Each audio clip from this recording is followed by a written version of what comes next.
Hey everyone, welcome back to my reading of Melissa G.Moore's Shattered Silence, the untold story of a serial killer's daughter.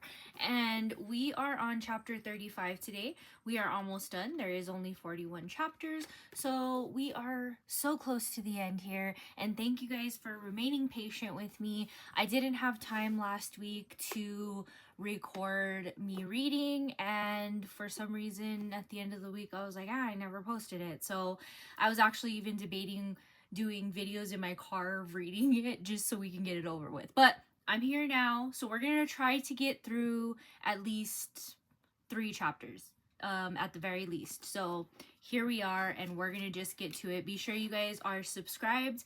Be sure you have those notification on to know whenever I post a video. I am starting to post at least 3 times a week here now, so thank you each and every one of you that have subscribed. And also, if you guys do subscribe for the paid version, there is some videos on there about Mischief Zeros that you guys might want to look at. I also have a paid option on my TikTok, so be sure to follow me on TikTok as well, Ashtootrippy. But let's get to our reading of Melissa G.Moore's Shattered Silence. So we're on chapter 35. It's called Redemption. That summer, I turned 17 years old. My home life was hell, but my mother did everything she could to keep our little ragtag family together. Quietly, privately, on my birthday, she gave me $50. I knew what she must have sacrificed to save and scrape that together. For the first time in years, I shed tears in front of my mother. We had connected for a few intimate moments, and I couldn't help it. I asked her to leave Robert for good. She was afraid to leave him, afraid of going without his limited money to help with the bills, afraid that what he might do to us if we left or forced him out. One day when I happened to be in our new home and not at Tanya's, I was in the front room playing with my half-brother Christian. He was a beautiful boy, always peaceful and happy. He loved people, and his eyes would always light up when I walked into the room to play with him. I had been wondering why he didn't seem to make the babbling sound that Benjamin had. I had mentioned it to my mother, and she said that all babies develop a little differently. She told me some timeline difference between me, Jason, and Carrie. I shrugged. It made sense. Christian would definitely have a different personality than his brother, I thought. Mom was doing dishes in the kitchen, and suddenly there was a loud banging noise as she dropped a pot and it clattered into the sink. I had been startled and felt my heart pound loudly in my chest. I looked over at Christian, expecting him to start to cry. Shocked, I saw that he hadn't been affected by the noise. He hadn't responded at all. He was just happy playing with his toy. Mom, I think you had better get Christian's hearing checked. She took him in a few days later. Mom, I think you had better get Christian's hearing checked. She took him in a few days later for testing, and we found out that Christian was deaf, like his father, Robert. During the following school year, I spent more and more time at Tanya's, sometimes 4 or 5 days of the week, sometimes more. I felt safe there. I was beginning to be able to break out of survival mode and into moving forward. I had plans and dreams I kept focused on, getting my diploma to further those dreams. But one thing kept getting in the way, no matter how I tried to get past it. I awoke at night in cold sweats, plagued with nightmares. I cried during the day when no one was looking for no reason. Even though more than 2 years had passed since the rape and the abortion, I could not get over it. I could not forgive myself for having made that choice. It didn't help that my mother's son, my half-brother, was 2 months younger than my child would have been. Every time I looked at him, it was a reminder of the life that would never be. My self-incrimination haunted me always, day and night. I needed help. I was beginning to have sleep deprivation and was having trouble eating. I had lost weight, and at first everyone said how good I looked, but it was becoming apparent this wasn't healthy. I was lacking the desire to live. Tanya was the only person who knew anything about the abortion. She knew it plagued me, but she didn't know how bad until I finally confessed that I had written my father to ask his advice. You did what? She cried in dismay, her eyes wild with pain for me. Melissa, you know he's not right in the head. How could you do that to yourself? Right? I need my daddy, I cried, my eyes filled with tears. I just needed my daddy. Tanya hugged me for a moment, sharing my pain with me. She knew I didn't have a therapist. My family couldn't afford one. I couldn't talk to my mom. I'd already tried that, and she totally avoided the subject. Tanya was the only one I could turn to, and since she was my same age, she didn't always know what to say, though she did do her best. What neither of us knew was that I would really need her to get past this next hurdle, the one my father threw at me. So I just want to stop here and say that as such a poor family, y'all have to have some kind of medical insurance. So don't say you don't. And I don't know, the only line that's kind of weird is like the year that it's in. Like, did it cover mental health issues and things like that? Which I don't know about any of that, but you would think. Now, that aside, there is counselors in school for that, and she had utilized them before. So it didn't seem like she was really traumatized by that situation. So why not just talk to like a school counselor about what you're struggling with? So to lay it out on your friend that is trying to help you with your home life, that's putting a burden on them to keep these secrets for you, of course, in my opinion. A few days later, I received a letter in the mail from the prison in Salem, Oregon. I was happy that my father would write me so quickly, and I was so relieved that I had finally shared this burden with someone I loved and had trusted once upon a time. It would be like old times, and I would relish in his advice. He had to see that I was hurting and desperately needed his love and care. I toyed back and forth with the idea of reading it by myself or keeping in the tradition of having Tanya read it to me in case anything deserved to be censored. Finally, I decided to wait and share it with her that evening. Tanya's room boasted a trundle bed that fit under hers, but it was always out. It had practically become part of the permanent decor since I lived there more often than I did at home now. We bounced on our beds and she opened up the letter. Dear Melissa, she began. Her eyes twinkled as she was reading ahead to figure out ways to make my father's letter full of light humor. She stopped, still frozen. Nothing moved but her eyes, rapidly scanning the letter and going wide with shock. What is it? I cried, wondering if something horrible had happened to my father inside the Salem penitentiary. He had alluded to some of the very dangerous elements in there and how every so often some tough guy or another wanted to mess with him. Has my dad been hurt? I began. I began to get up so I could sit beside her and find out the news. She held up her hand to stop me. Not taking her eyes off the paper, her hand was firm. Go no further. She finished the one side and flipped it to the other side. After scanning that, she looked at me, not one trace of humor in her normally merry eyes. You will never read this letter, she said firmly. Oh, come on, I said. It can't be that bad. I really wanted to hear those kind and loving words I was disappointed, actually getting a little frustrated that she wouldn't hand over the letter.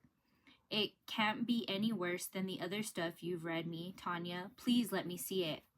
No, her voice was quiet now, but had an edge of steel to it. Tanya, I said. Now cranky, she was acting like the close sister she had become, and like a sibling she was annoying me.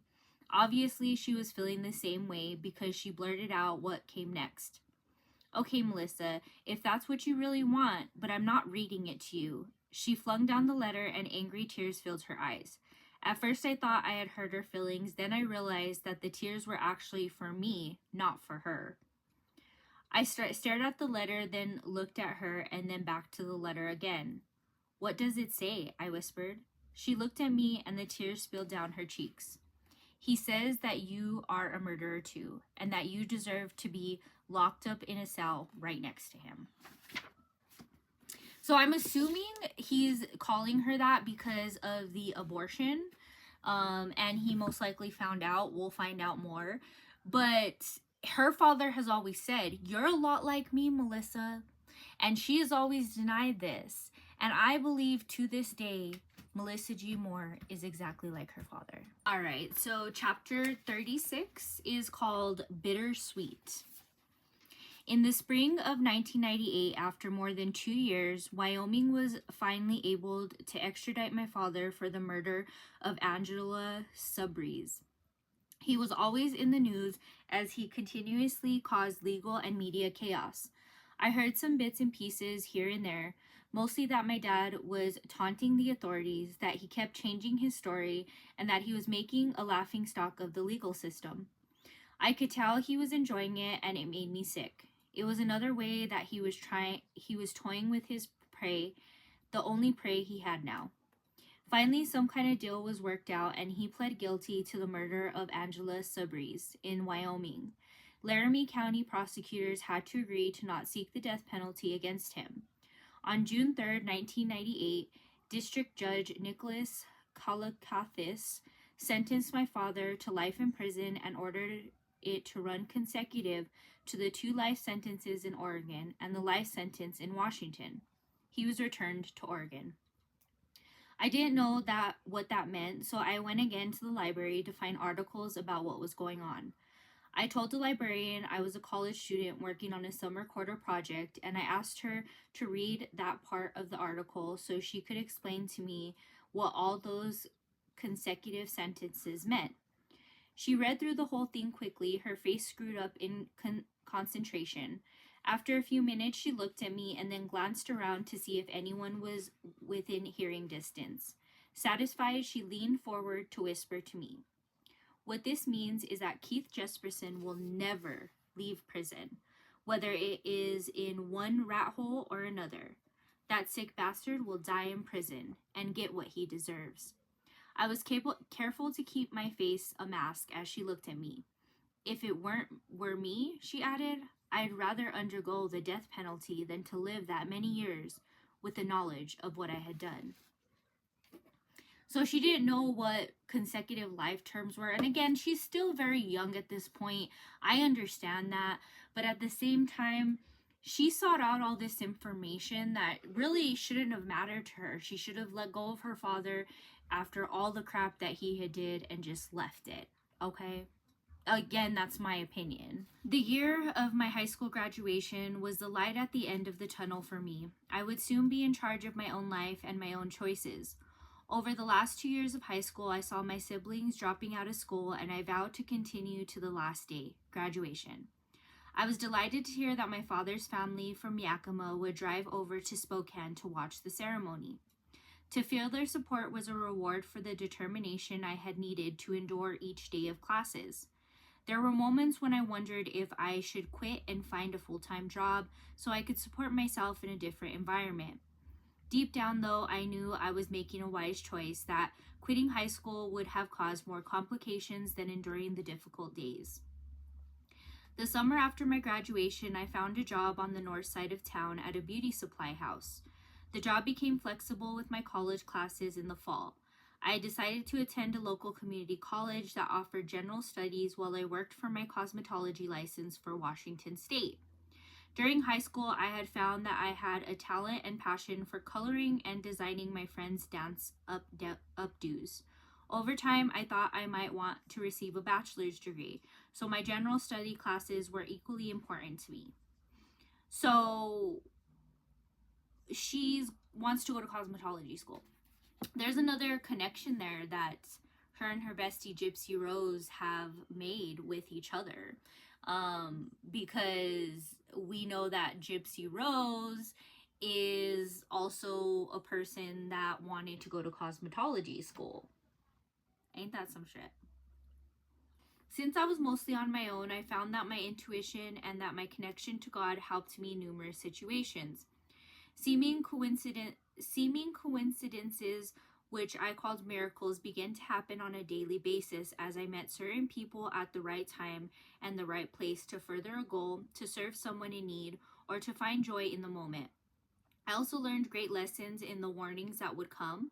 For example, one night when I was out with someone I considered a true friend and mentor in the salon business, I did not heed the warning and I lost self respect and a friend in one night. Another time I listened the right way and it saved me from another horrible situation on what started to be a fine, beautiful morning.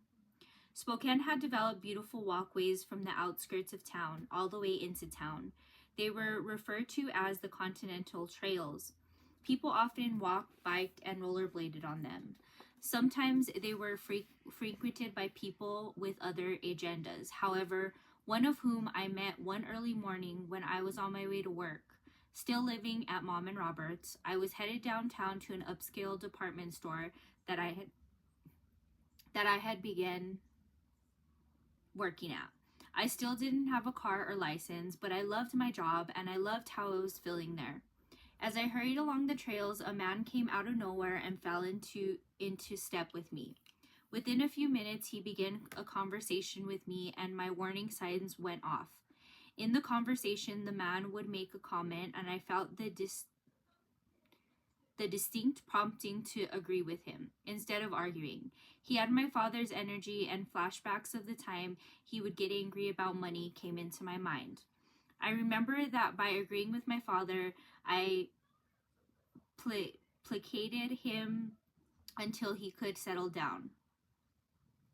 Now, as this guy was talking to me, I knew he was trying to goad me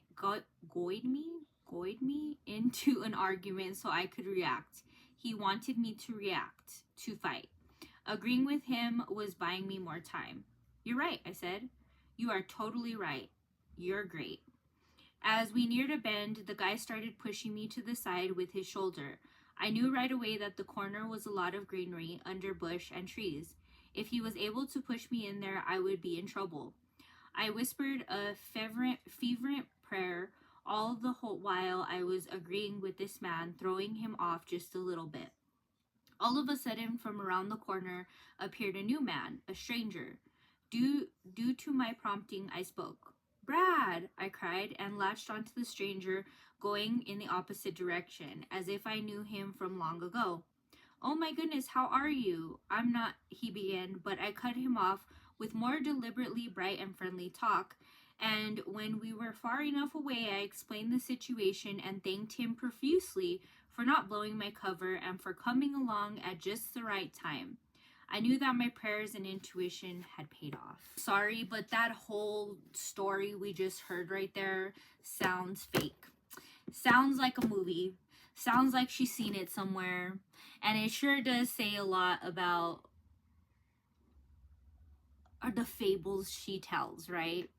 Again, in my opinion, but does tell a lot about that. And it's really weird to have this short little story about your intuition, because honey, your intuition is way off. Always has been, always will be, especially now seeing what we know about you and Miss Gypsy. So just don't, again, something that should have been left out of this book.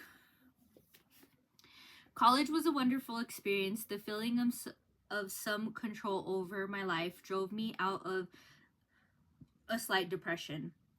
The world was now mine and everything was finally within my reach.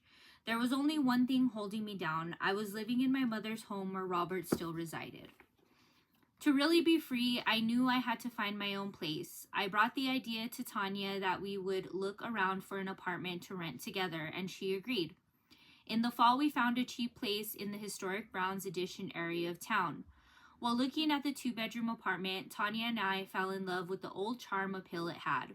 The hardwood floors and fireplace were stunningly beautiful. Tanya thought the built-in hutch would be perfect for her place settings since we would not have any furniture when we first moved in.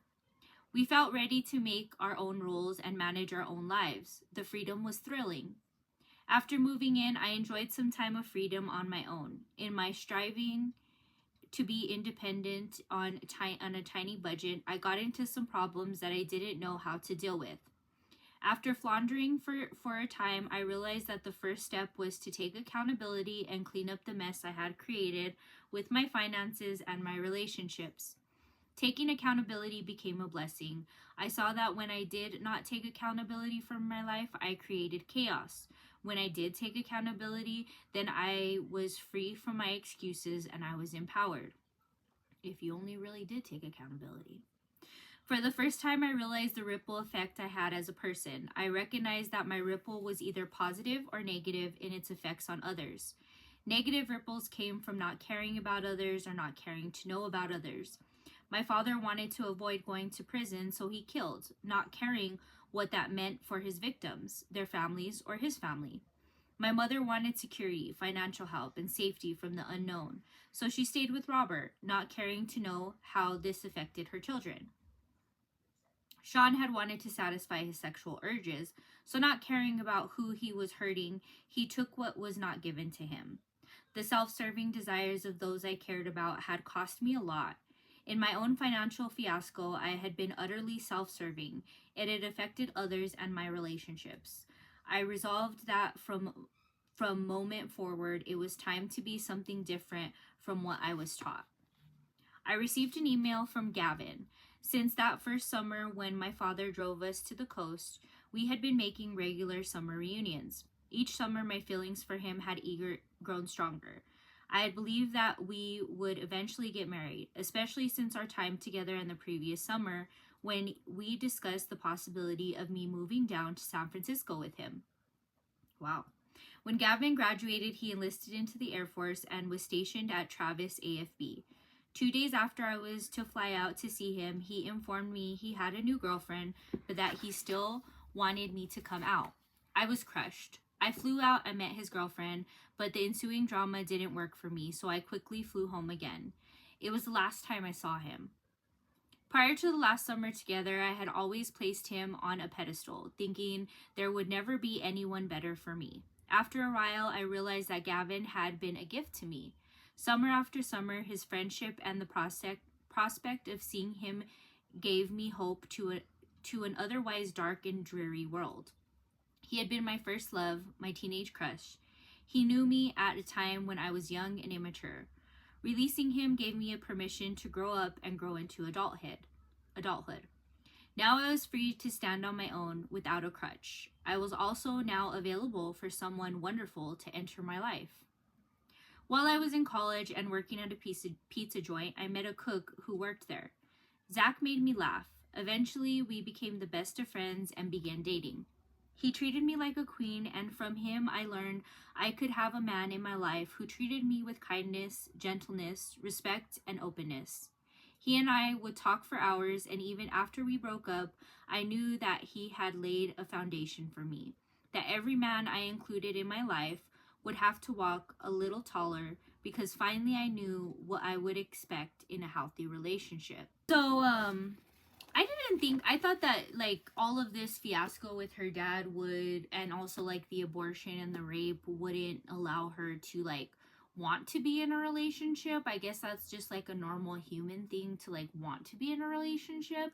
But at the same time, like, I think a lot of what she was lacking too was expressing herself.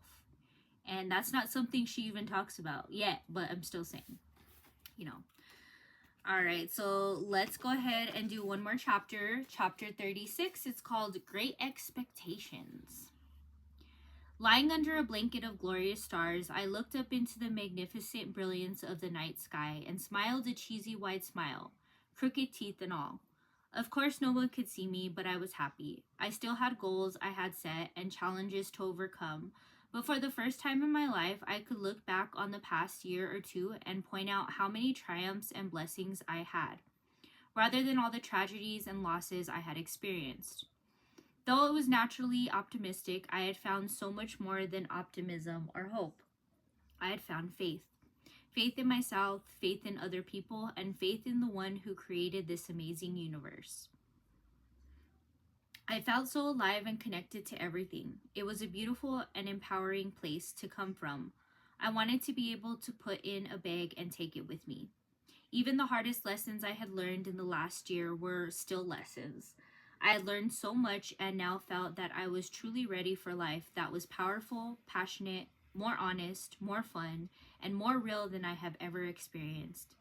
Then I thought about how fun it would be to have a relationship to share in the new life I had created. Again, we're talking about relationships. Like, I really want people that are in these circumstances to, like, not think about relationships. Like, think about healing. Think about being depending on you for a little bit of time before you get into relationships.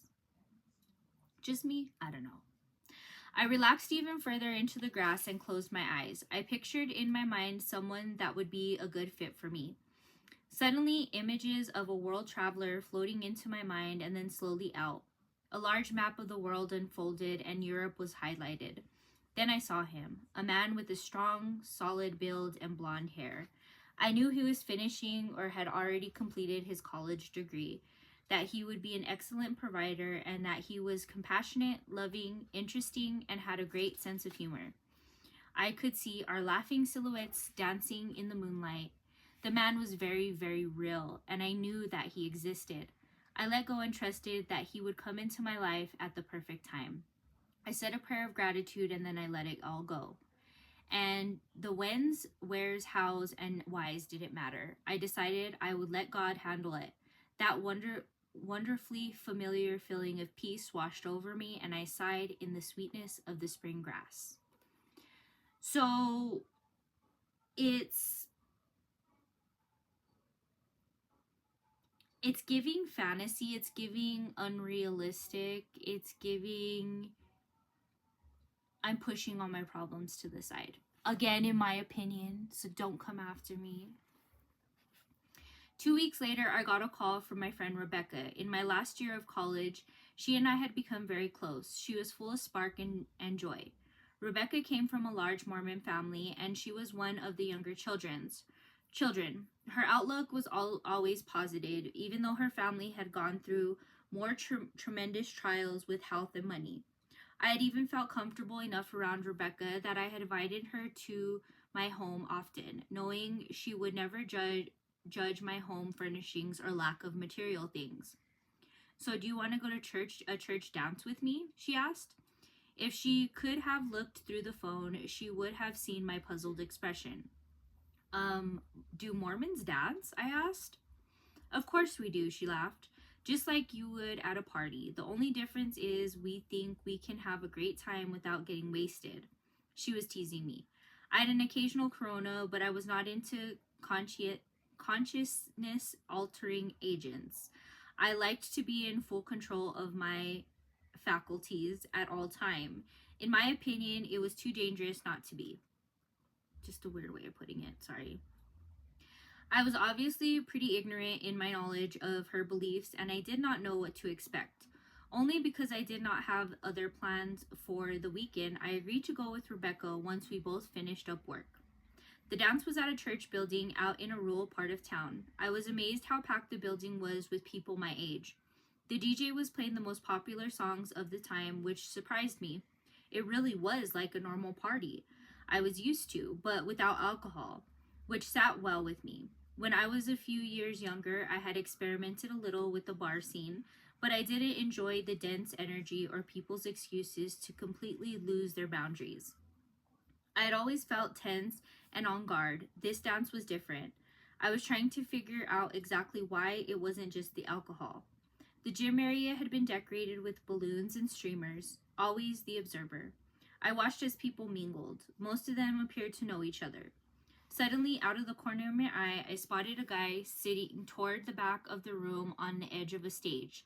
I could tell he was looking at me, but whenever I would glance in his direction, he would look away. I felt a little self-conscious, wondering if I looked out of place. If he was attracted, wouldn't he ask me to dance? I found myself wishing he would. He certainly was one of the hottest guys I had ever seen. I noticed he got a lot of female attention, that he didn't seem to be welcoming it. Bad sign. Either taken or not into female companionship, I thought. I lost interest. Suddenly, Rebecca, the gregarious social butterfly that I had come with, flitted away and found myself alone in the crowd. I looked around and didn't see anyone else I knew or anyone of interest. I felt eyes again and turned my attention back to the handsome man on the stage. This time, I caught him glancing at me before he turned away. I was actually intrigued by the lack of interaction with anyone around, and I wondered if he had been brought to the dance like I had. Maybe he wasn't a Mormon either. I decided to introduce myself, so I walked across the gym and sat down next to the stranger on the stage. He had very broad shoulders, and the first thing I noticed when he looked at me were his beautiful blue eyes. As I looked into them, it was as if I saw his soul and reflection of myself and the universe. For a brief moment, I felt an incredible thrill shoot through my entire body. I knew him. I had to look away for a moment, feeling almost shy. With his athletic build, he appeared to be a football player, and his face was even more attractive than I had realized from across the dimly lit room. We introduced ourselves, and he said his name was Sam. He announced outright that we would not be staying long since he had come with a friend. What state are you from? He asked. I was confused and told him I didn't belong to the church and that I had come with a friend. Over the next 30 minutes, I learned several things about Sam, including he was finishing his last classes at a local university and getting a degree in international affairs. Requirement 1 on my mental checklist, must have degree from college. Check. He had served a mission for the church in the Azores near Portugal, where he enjoyed teaching and learning about the culture of people there. Requirement 2, digs international travel. Check. He was a logical person, had lots of common sense, and was an athletic gentleman. He didn't just act like a gentleman for show. Requirement number 3, trustworthy, gentle, and genuine. Check. As we talked, a new thought went through my mind, followed by an image I had conjured when I was dreaming about the perfect man for me. Sam was the one. I was absolutely surprised at this thought, since at the time I was just over 20 years old. Soon enough, Sam's friend came, and it was time for him to leave the dance. He seemed to be having some kind of inner battle, and then he rushed out to the car. A minute later, he came back in and asked me for my number. It was a positive sign. Soon after Sam left, Rebecca asked if I was ready to leave. I knew I had met someone special that evening, and I shared my experience with Rebecca on the car ride home. Now it was up to Sam to determine if he had met someone special too. I would not seek him out. If it was meant to be, he would find me. 2 weeks had passed, and I didn't hear from Sam. I wondered if he had lost my phone number, or if perhaps wasn't as interested as me as I had been in him. 2 nights previously, I had really intense dream about him, but still no contact. That evening, I was working at the cosmetics counter at a store in the mall when Sam stopped in. He attempted to act very casual, but I saw through his ruse right away. "Hey, Melissa," he said, with a half-shy but charming smile that melted my heart. "It's good to see you. I just stopped in to see if you have any suggestions on what I can buy as a gift for my mother." "Sam, this is Victoria's Secret," I said, giving him a look that said, "I see right through you. No guy comes in here looking for a gift for his mom." He laughed, but undaunted, continued with his plan. Before actually leaving with some perfume for his mother, he asked if I would go on a date with him and arranged a time and place to meet. I did my best to act casual, but I was thrilled. Whoa, let's back this up here, okay? So she works at a cosmetic counter in Victoria's Secrets? Victoria's Secrets had a very brief stint of cosmetics, which included like lipstick and eyeshadow, which a majority wasn't even sold at the store. So how did you work at a cosmetics counter in Victoria's Secrets? That's different. Anyways.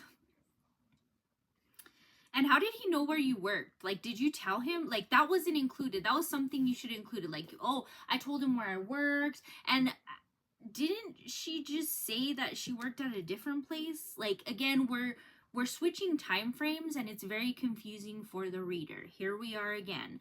This continues throughout the whole entire book. Our first date was nothing like we planned because I had forgotten that I had agreed to watch my friend's young son for the evening. Instead of choosing to cancel the date, I asked Sam if he wanted to come along with me. Within a short time, we both recognized that there was a powerful connection between us. The evening ended up being absolutely perfect as Sam and I played together with my friend's son. I had the opportunity to discover the depth of this amazing man, the humor, love, and light that I had never encountered in anyone before. By the time the evening was over, there was no mistaking the intense attraction between us. However, because of past relationships, we agreed to let our friendship develop slowly. We spent hours and hours in conversation, and I learned so much about him. He outdid any other guy I'd ever known, but I was weary and suspicious. Too many times before, I had allowed myself to get hurt emotionally, so during our dates, I would investigate Sam, quietly putting him under scrutiny. I'm sure sometimes it had to be uncomfortable for him. Here he was attempting to get to know me better, and I was checking to see if I had overlooked a critical flaw in him. I became frustrated when I didn't find something that would startle me or be a deal breaker. I started to wonder if I had lost my talent for finding flaws. The more I learned about Sam, the more I thought he was the perfect match for me. Because I couldn't find any serious character defects, I had no excuses for keeping things shallow and superficial. In the past, that had been my comfort zone. But with Sam, I felt so deeply for him that I began to expose my most vulnerable self to him. The only person I had really done that with was Tanya, but being male, Sam was clearly a much bigger challenge for me. I completely trusted Sam, something I had not done since Sean. When I looked into his eyes, I knew that he would never abuse me, that he would never betray that trust. I lowered my walls of defense for him, and therefore I felt stronger, deeper, truer emotion of love than I had ever felt before. I shared things with him about my dad and about many of the things in my past that had wounded or frightened me. I also told him about how my past had made me a much better, stronger, and more compassionate woman. It scared the heck out of me, but this relationship with Sam was the closest thing to heaven I had ever experienced with another human being. That sounds like a song. I was on a date with Sam when we entered one of his favorite stores, Barnes & Noble. We were headed to pick something specific up when all of a sudden I froze and began sobbing. I really scared Sam because I was not one to show emotion. He knew me as a very strong girl, not prone to drama. There in front of me in a huge end cap was a book my father, the serial murderer, had crafted with a famous author. From the rumors I'd heard and what I'd seen in front of me, this book described in graphic detail the murders he had committed. I couldn't look at it, let alone pick it up. Sam went to grab one to see if my name was printed in it anywhere. I got angry. I demanded he put it down and stalked out of the store. I made Sam promise me he would never read it, and he agreed. I didn't talk about the book again. I knew the Jesperson side of the family was in an uproar about it, but I didn't want anything to do with it. Around this time, Sam and I were spending more and more time together, and we both knew things had begun to shift into something serious. After 3 months of blissful summer dating, the driven man who hadn't planned to marry for several years got down on a knee in front of me before a pond at Montejo Park. Melissa, I don't want to go another day without knowing we'll be together always. Will you marry me? This was a critical choice for him and for me. I didn't answer right away, and it made him nervous. Sam was asking me if I would trust him enough to plan my whole life with him. He was asking if I would bear his future children and if I would trust him with my well-being and financial care. Sam was so responsible with all his obligations, I knew that he would never change his character. It was built into him. Let go and trust. I let go, I trusted, deeper, farther, wider than I ever had before. Yes, Sam, I would love to marry you. That evening, we shared a wonderful news with our families and some friends, and we would we started our own life together. There was just one catch. Sam was Mormon. I had been told they were not Christian. Was religion that big of a deal in a marriage? Sam's family wondered the same thing, but from the opposite perspective. I trusted that the issue would work out over time. We kept our engagement and were married that fall in a little white wedding chapel with only his sister as the witness. I married my best friend. In March, we had a large ceremony for all our family and friends at the Bozarth Mansion, and it was beautiful to see my family come from both the Jesperson side and the Zerbos side. Besides all of the joy and celebration, there was a lot of healing that took place that day. I got to have my happily ever after too. Wow. So a little surprise here if you guys got through all those 3 chapters. Our next chapter is chapter 38. And then so the next one, the next video I post will be the final video of this book. I don't think I'm gonna read anything else. There is some photos in here I'll show you guys at the end. And there is there is an epilogue called Blossoming Branches, which I'm probably not gonna read because I'm over it. Now, just a little fun little tidbit for everybody that's sat and waited for all of this and continue watching it and hearing it.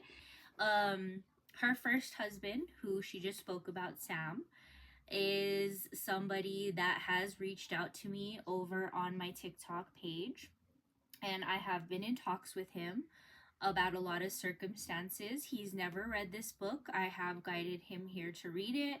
So if he chooses to read it, awesome. But he and another person, when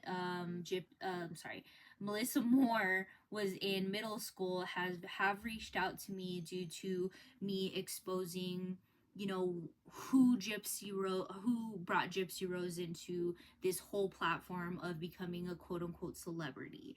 I have learned some things about Melissa Moore that are a little more private, and I hope after I'm done with this book, I'm done with putting a spotlight on the victims of Keith Jesperson and stuff like that, something that Melissa Moore has not done.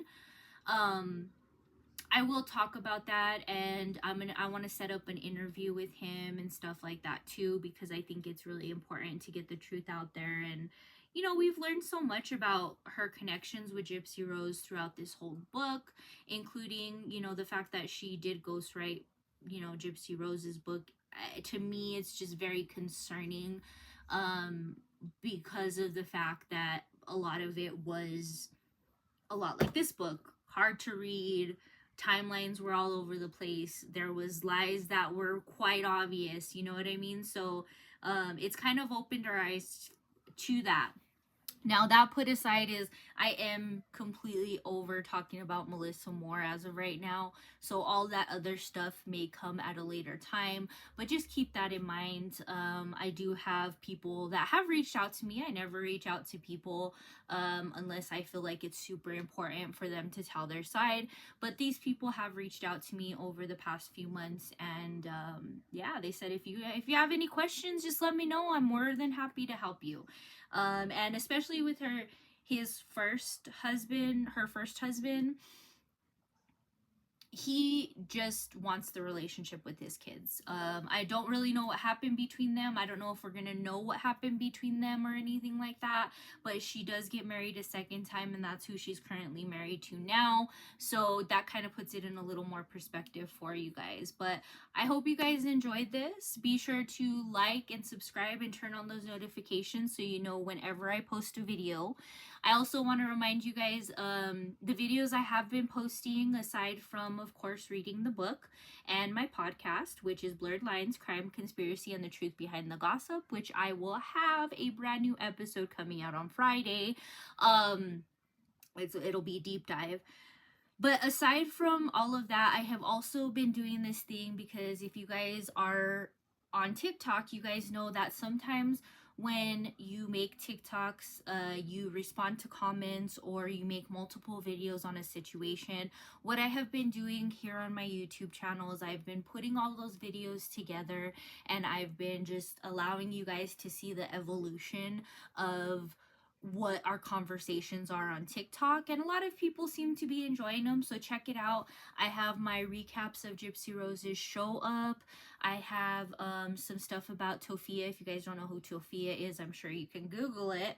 And I have some stuff about Ken and his job, and I have other stuff coming, so be sure you guys are subscribed with those notifications on, because I don't here on YouTube, other than the book and my again my podcast, I don't post on a regular basis, so be sure to turn on those notifications. And if you guys want to see exclusive content, be sure you guys subscribe for my paid subscription side over here, and you guys can see exclusive videos, exclusive gossip, and exclusive tea, and much more. So be sure you guys are subscribed to the paid version as well. You get a little bit more.